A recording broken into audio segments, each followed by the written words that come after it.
৯ মে ব্রিগেডে রাজ্যের মুখ্যমন্ত্রী হিসেবে শপথ গ্রহণ করেছিলেন শুভেন্দু অধিকারী।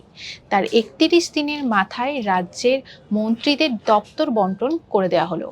কে কোন দায়িত্ব পেলেন এই সম্পর্কিত বিস্তারিত আপডেট আপনাদের সামনে তুলে ধরবো। আপনাদের সঙ্গে রয়েছি আমি তুহিনা, আমার সঙ্গে রয়েছেন আমার সহকর্মী দীপন। দীপন, আমি প্রথমেই যেই প্রসঙ্গে আসবো, মুখ্যমন্ত্রী শুভেন্দু অধিকারী তিনি নিজের হাতে আর কোন কোন দপ্তর রাখলেন? শুভেন্দু অধিকারী রাজ্যের বর্তমান মুখ্যমন্ত্রী বা প্রাক্তন মুখ্যমন্ত্রী মমতা বন্দ্যোপাধ্যায় কিংবা তাঁর প্রাক্তন বুদ্ধদেব ভট্টাচার্য, এই সময় থেকে আমরা দেখেছি যে মুখ্যমন্ত্রীরা মোটামুটি হোম অ্যান্ড হিল অ্যাফেয়ার্সটা নিজের হাতেই রাখছেন, স্বরাষ্ট্রটা নিজের হাতেই রাখছেন। এবং এই যে দফতর বন্টন হলো, তাতে দেখা যাচ্ছে যে হোম অ্যান্ড হিল অ্যাফেয়ার্স মুখ্যমন্ত্রী শুভেন্দু অধিকারী তিনি নিজের হাতেই রাখছেন। শুধুমাত্র মানে স্বরাষ্ট্র যে তা নয়, এছাড়াও আরও একাধিক দফতর রয়েছে, যেমন ল্যান্ড রিফর্মস মানে ভূমি ও ভূমি সংস্কার, এটাও কিন্তু মমতা বন্দ্যোপাধ্যায় দীর্ঘদিন ধরে নিজের হাতে রেখেছিলেন। একটা সময় তিনি এই দপ্তরের মন্ত্রী করেছিলেন বাম থেকে আসা তৃণমূলে পরবর্তীতে যোগ দেওয়া আব্দুর রেজ্জাক মোল্লাকে। পরবর্তীতে তিনি নিজের হাতেই রেখেছিলেন। তো সেক্ষেত্রে স্বরাষ্ট্র, ভূমি ও ভূমি সংস্কার এবং আরেকটা যেটা, সেটা হচ্ছে বিদ্যুৎ দপ্তরটাও কিন্তু মুখ্যমন্ত্রী নিজের হাতে রেখেছেন। বেশ গুরুত্বপূর্ণ দপ্তর। আমরা একাধিক মন্ত্রী দেখেছি তৃণমূল আমলে। নতুন সরকারের আমলে কতগুলো মন্ত্রী দেখা যাবে সেটা হয়তো এখন সময় বলবে। দেখো, স্বাস্থ্য দপ্তরের ক্ষেত্রে আসি, মমতা বন্দ্যোপাধ্যায় দীর্ঘদিন ধরে স্বাস্থ্য দপ্তর নিজের হাতে রেখেছিলেন। এক্ষেত্রে স্বাস্থ্য দপ্তর কার হাতে গেল? আমরা দেখেছি যে দুজন চিকিৎসক বিধায়ক বিজেপির থেকে জিতেছেন, একদম কলকাতা এবং তার সারাউন্ডিং এরিয়া থেকে। একটা হচ্ছে বেহালা পশ্চিমের বিধায়ক ইন্দ্রনীল খাঁ, এবং আরেকজন হচ্ছেন একেবারে বলা যেতে পারে জায়েন্ট কিলার সুজিত বসু। তাকে বিধাননগর থেকে হারিয়েছেন শারদ মুখোপাধ্যায়, তার নামও উঠে এসেছিল। এবং আমরা এটাও দেখেছিলাম যে যখন বিজেপি নির্বাচিত হওয়ার পর তখনও মন্ত্রিত্ব ঠিক হয়নি, দফতর বন্টন হয়নি, তখন মুখ্যমন্ত্রী বেশ কয়েকজনকে বিভিন্ন দপ্তরের দায়িত্ব ভাগ করে দিয়েছিলেন যে সেই দপ্তরগুলো দেখার জন্য। তো সেই জায়গায় কিন্তু শারদ মুখোপাধ্যায় এবং ইন্দ্রনীল খাঁ, এদের দুজনকেই স্বাস্থ্য দপ্তরের কাজকর্মগুলো একটু দেখে রাখতে বলা হয়েছিল।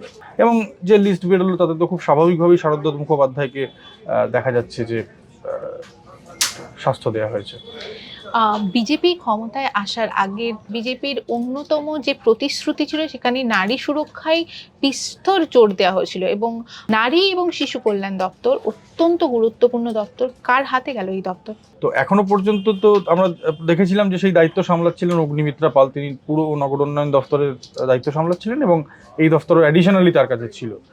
তো যে দুজনের হাত থেকে কিছুটা দায়িত্ব কমানো হয়েছে, নতুন যে তালিকা বা একেবারে দফতর বন্টন যে সম্পূর্ণ হওয়ার পরে, তার মধ্যে নিশীথ প্রামাণিক রয়েছেন এবং অগ্নিমিত্রা পাল রয়েছে। নিশীথ প্রামাণিকের হাত থেকে ক্রীড়া, যেটা নিয়ে আমরা আলোচনা করছিলাম, যে দুই চিকিৎসক বিধায়ক, তাদের মধ্যে শারদ মুখোপাধ্যায়কে দেওয়া হয়েছে স্বাস্থ্য দপ্তরের দায়িত্ব। ইন্দ্রনীল খাঁ, যিনি বেহালা পশ্চিমের চিকিৎসক বিধায়ক, তিনি বেশ নামকরা চিকিৎসকই, তাকে ক্রীড়া দপ্তরের দায়িত্ব দেওয়া হয়েছে এই নতুন যে তালিকা তাতে। তো মালতী রাভা রায়, তাকে এই নারী ও শিশু কল্যাণ দপ্তরের দায়িত্ব দিয়েছে। আমরা দেখেছি স্বাধীন দায়িত্বপ্রাপ্ত যে তিনজন রাষ্ট্রমন্ত্রী হয়েছেন, তার মধ্যে মালতী রাভা রায় একজন। তো তাকে এই নারী ও শিশু কল্যাণের দপ্তরের দায়িত্ব দেওয়া হয়েছে, এবং যে সেলফ হেল্প গ্রুপ অর্থাৎ স্বনির্ভর গোষ্ঠীর যে দপ্তর, সেই দপ্তরের দায়িত্ব তাকে দেওয়া হয়েছে। আমরা যদি একটু শিক্ষা দপ্তর প্রসঙ্গে আসি, যে তৃণমূল জমানায় শিক্ষামন্ত্রী ছিলেন ব্রাত্য বসু, তিনি পরাজিত হয়েছেন। এবং আমরা যদি বাম জমানায় শিক্ষা দপ্তর দেখি, তার একাধিকভাবে সেই দপ্তরটিকে ভাগ করা হয়েছিল। বিজেপির প্রথম যে মন্ত্রিসভা, সেখানে শিক্ষা দপ্তরের দায়িত্ব কার হাতে রইল? দেখো, যখন রাজ্যে পরিবর্তন হলো 2026 সালে, যখন বিজেপি সরকার এলো, তখনই কিন্তু এই জিনিসটা চূড়ান্ত হয়ে গিয়েছিল। তারা আবার দুই শিক্ষামন্ত্রীর ইয়েতেই কিন্তু ফরমেশনেই ফিরবে। তো সেক্ষেত্রে শিক্ষা দফতর কাকে দেওয়া হবে সেই নিয়ে বেশ কিছু জল্পনা কল্পনা চলেছিল। উচ্চশিক্ষা দফতর একাধিকবার আমরা দেখেছি স্বপন দাশগুপ্তর নাম উঠেছে, কিন্তু যে চূড়ান্ত তালিকা প্রকাশ হলো তাতে আমরা দেখতে পাচ্ছি যে দীপক বর্মন, তাকে এই স্কুল শিক্ষা দফতরের দায়িত্ব দেওয়া হয়েছে। অর্থাৎ উচ্চশিক্ষা এবং স্কুল শিক্ষার মধ্যে দীপক বর্মন স্কুল শিক্ষা সামলাবেন। এছাড়াও তার একটা দফতর আমি একটু বলে দিই, সেটা হচ্ছে যে ওই ডিপার্টমেন্ট অফ হাউজিং, এবং তাকে আরও দায়িত্ব দেওয়া হয়েছে হচ্ছে micro small medium enterprises and textile, মানে ওই যেটাকে আমরা বলতে পারি যে এমএসএমই ডিপার্টমেন্ট। স্কুল শিক্ষা গেল দীপক বর্মনের কাছে, এবং সেই উচ্চশিক্ষা দফতরের কিন্তু মন্ত্রী করা হলো জগন্নাথ চট্টোপাধ্যায়কে। তিনি যে গুরুত্বপূর্ণ একটি মন্ত্রিত্ব পাবেন বা তার হাতে যে দফতর যাবে, এটা কার্যত চূড়ান্তই ছিল। শিল্পের প্রসঙ্গে আসি, শিল্প দপ্তরের দায়িত্ব শেষমেশ কার হাতে গেল? শিল্প দপ্তরের দায়িত্ব দেওয়া হয়েছে বলা যেতে পারে অন্যতম প্রবীণ নেতা বিজেপির, একসময় তৃণমূলেরই বিধায়ক ছিলেন এবং তৃণমূলের অন্যতম প্রবীণ নেতা ছিলেন সেই তাপস রায়, তাকে রাজ্যের শিল্পের দায়িত্ব দেওয়া হয়েছে। আমরা দেখেছি যে নিউ টাউনে বিশ্ব বাংলা কনভেনশন সেন্টারে একেবারে বিজনেস সামিট হয়েছে বহুবার, কিন্তু বিরোধীদের অভিযোগ ছিল যে দীর্ঘদিন ধরে পশ্চিমবঙ্গে কোনো বড় শিল্প আসেনি, ভারী শিল্প আসেনি। ঘুরে ফিরে সেই প্রসঙ্গ আসে যে টাটা চলে যাওয়া, সেটা হয়তো গোটা দেশের কাছে যা শিল্পপতি, যারা শিল্পের প্রতিষ্ঠা করেন, তাদের কাছে একটা বিরূপ বার্তা দিয়েছিল। তো সেই জায়গায় দাঁড়িয়ে তাপস রায় অভিজ্ঞ লোক, দীর্ঘদিন ধরে রাজনীতি করছেন, ফলে অভিজ্ঞ রাজনৈতিক তাপসবাবুর কাছে কাজ করার জায়গা আছে এবং তার কাছে চ্যালেঞ্জও নতুন এটা। দুধকুমার মণ্ডল দীর্ঘদিন ধরে তিনি বীরভূমের বুকে তিনি দাপিয়ে বিজেপি করে গিয়েছেন, এমনকি অনুব্রত মণ্ডল তৎকালীন দাপুটের তৃণমূল নেতা বলা যেতে পারে, তার চোখে চোখ রেখেও তিনি একাধিকবার বিভিন্ন ধরনের প্রশ্ন তুলেছেন।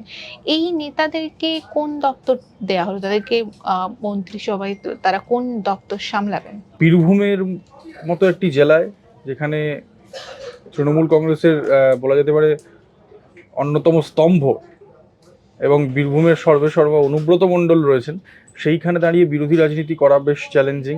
এবং দুধকুমার মণ্ডল সেখানে দীর্ঘদিন ধরে রাজনীতি করেছেন এবং আজকে যে বিজেপি ভালো ফল করেছে এবং একটা অনুব্রত গড়ে এত ভালো একটা ফলাফল, তার পেছনে কিন্তু অন্যতম কাণ্ডারি দুধকুমার মণ্ডল, এটা মানতে কোনো অস্বীকার করা বা এটা অস্বীকার করার কোনো জায়গা নেই। তো সেই জায়গায় দাঁড়িয়ে তিনি মন্ত্রিত্ব পাবেন এটা এক প্রকার নিশ্চিত ছিল। সেই জায়গায় এই যে দফতর বন্টন হয়েছে, তাতে আমরা দেখতে পাচ্ছি দুধকুমার মণ্ডলের হাতে কৃষি দফতরের দায়িত্ব দেওয়া হয়েছে। অর্জুন সিংকে নিয়ে দীর্ঘদিন ধরেই একটা জল্পনা চলছিল অর্জুন সিংকে কোন দফতর দেওয়া হতে পারে। তো একাধিক দফতরের নাম এসেছিল।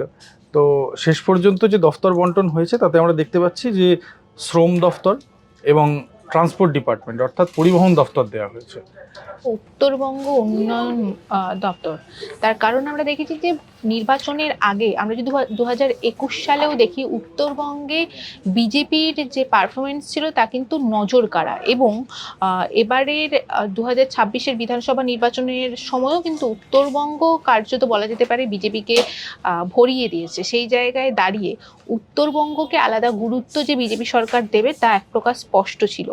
এই দপ্তরের দায়িত্ব কাকে দেওয়া হলো? যে দুটি নাম সব থেকে বেশি উঠে এসেছিল এই জায়গায়, সেটি হচ্ছে যে শঙ্কর ঘোষ এবং নিশীথ প্রামাণিক। নিশীথ প্রামাণিক কেন্দ্রীয় মন্ত্রিত্ব সামলেছেন দীর্ঘদিন ধরে, প্রতিমন্ত্রী ছিলেন। তো সেই জায়গায় দাঁড়িয়ে তার মন্ত্রিত্বের ক্ষেত্রে বেশ কিছুটা অভিজ্ঞতা রয়েছে এবং শঙ্কর ঘোষ তো দাবিদার ছিলই।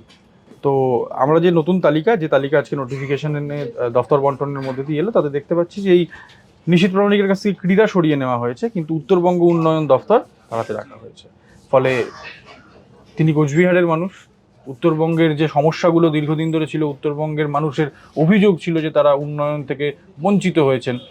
আশা করা যায় নিশীথ প্রামাণিক, তিনি যেহেতু সেখানকার মানুষ, কুচবিহারের মানুষ, একেবারে শিলিগুড়ি কেন্দ্রিক, শহর কেন্দ্রিক রাজনীতি নয়, বরং জেলা কেন্দ্রিক রাজনীতি তিনি করেছেন। তো সেই জায়গায় দাঁড়িয়ে নিশীথ প্রামাণিক এখন এই দায়িত্ব সামলাবেন। এবার নর্থ বেঙ্গলের উন্নয়ন বা উত্তরবঙ্গের উন্নয়ন তার কাছে চ্যালেঞ্জ, অবশ্যই চ্যালেঞ্জ। খাদ্য দপ্তর, গম নিয়ে দুর্নীতি, রেশন নিয়ে দুর্নীতি, চাল নিয়ে চুরির অভিযোগ, একাধিক অভিযোগ তৃণমূল জমানায়। এই দপ্তর স্বাভাবিকভাবেই চর্চায় থেকেছে দীর্ঘদিন। কাকে দেয়া হলো এই দপ্তর? খাদ্য দপ্তরের ক্ষেত্রে কোনো পরিবর্তন করা হয়নি। অশোক কীর্তনিয়া, প্রথমে আমরা দেখেছি যে 5 জন মন্ত্রী শপথ গ্রহণ করেছিলেন, তাদের মধ্যে অশোক কীর্তনিয়া ছিলেন এবং তাকেই তখন থেকেই আর কি যে খাদ্য দপ্তরের দায়িত্ব দেওয়া হয়েছিল, তার দপ্তরের ক্ষেত্রে কোনো পরিবর্তন হয়নি, তিনিই খাদ্য দপ্তরের দায়িত্ব থাকছেন। এবার একটু প্রতিমন্ত্রীদের প্রসঙ্গে আসি। অন্যতম যে নামগুলি নিয়ে আলোচনা হচ্ছিল তার মধ্যে অন্যতম কিন্তু ছিল কলিতা মাঝি। বলা যেতে পারে তাকে নিয়ে সাধারণ মানুষের মধ্যেও বিস্তর আগ্রহ ছিল, কারণ একজন মধ্যবিত্ত পরিবার থেকে উঠে আসা তিনি এক জনপ্রতিনিধি, তাকে প্রতিমন্ত্রী করা হলো।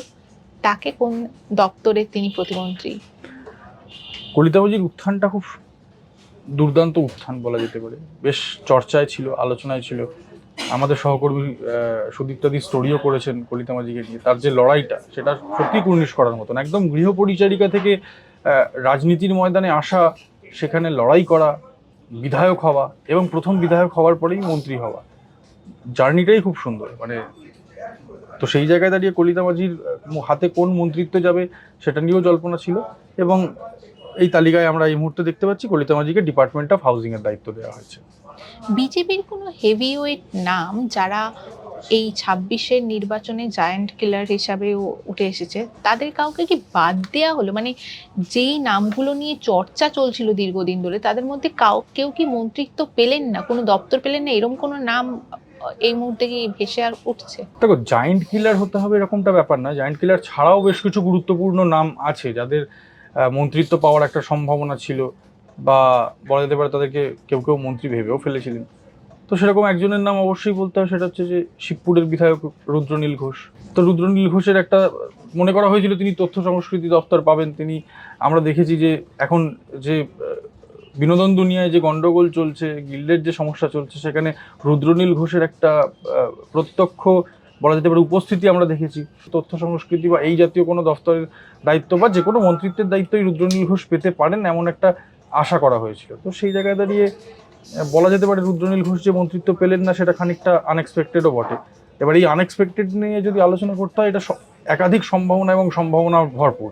যেমন আমরা এই তালিকার মধ্যে যদি দেখি যে অশোক দিন্দা, তিনি ক্রীড়া জগতের মানুষ। তো স্বাভাবিকভাবেই এটা অনেকেই আন্দাজ করেছিলেন যে ক্রীড়া প্রতিমন্ত্রী হয়তো তিনি হতে পারেন, কারণ তৃণমূল আমলে যদি আমরা দেখি, শিবপুরেরই বিধায়ক ছিলেন মনোজ তিওয়ারি, তাকে ক্রীড়া প্রতিমন্ত্রী করা হয়েছিল। তিনি ভারতীয় দলে খেলেছেন, বাংলা দলের ক্রিকেটার ছিলেন। তার আগে তার পূর্বসূরি ছিল লক্ষ্মীরতন শুক্লা, উত্তর হাওড়ার বিধায়ক ছিলেন, তাকেও ক্রীড়া প্রতিমন্ত্রী করা হয়েছিল। তো সেক্ষেত্রে অশোক দিন্দা যখন পুরনো বিধায়ক, অবশ্যই অনেক ময়নায় আগের বারেও জিতেছিলেন, তো অশোক দিন্দা যখন এবারেও জিতলেন এবং রাজ্যে বিজেপি ক্ষমতা এলো, এটা অনেকেই মনে করেছিলেন যে তাকে ক্রীড়া প্রতিমন্ত্রী করা হবে। কিন্তু যে দফতর বন্টন হয়েছে তাতে দেখা যাচ্ছে তাকে এগ্রিকালচারাল মার্কেটিংয়ের দায়িত্ব দেওয়া হয়েছে, এবং যে ওই ক্ষুদ্র ও মাঝারি শিল্পের যে দপ্তর, তার প্রতিমন্ত্রীর দায়িত্ব দেওয়া হয়েছে। তো সেই জায়গায় এটাও একটা আনএক্সপেক্টেড যেটা বলা যেতে পারে। দপ্তর বন্টন শেষ, মন্ত্রীদের বুঝিয়ে দেওয়া হয়েছে তাদের দপ্তরের দায়িত্ব। একাধিক উন্নয়নের প্রতিশ্রুতি দিয়ে এই রাজ্যে ক্ষমতায় বর্তমানে বিজেপি। আগামী 5 বছরে সেই প্রতিশ্রুতি কতটা রক্ষা হয়, কতটা কথা রাখতে পারলো বিজেপি, সেদিকে থাকবে নজর। আপনারা নজর রাখুন আনন্দবাজার.com-এ।